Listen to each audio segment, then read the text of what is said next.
Hi friends, வாங்க நாங்கள் banana chips எப்படி செய்கிறேன்ட்டு பார்ப்போம். இந்த மாதிரி நாங்கள் தோலை இதை ரிமூவ் பண்ணிவிட்டு இப்போ இப்படி கட் பண்ணிக்கொள்வோம். இந்த மாதிரி ரவுண்ட் ரவுண்டாக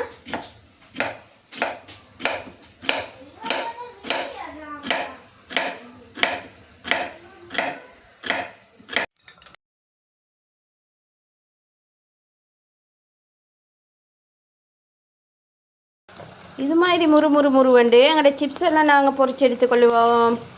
எங்களோட டீ டைமுக்கான ஸ்நாக்ஸ் ரெடி ஆகி கொண்டிருக்குது. எங்களோட சுட சுட பனானா சிப்ஸும் பிளேன் டீயும் ரெடி ஆகிட்டு ஈவினிங் டைம் எங்களோட சுட சுட சிப்ஸும் பிளேன் டீயும் ரெடி ஆகிட்டு வாங்க சாப்பிடுவோம். பனானா சிப்ஸும் பிளேன் டீயும் ரெடி.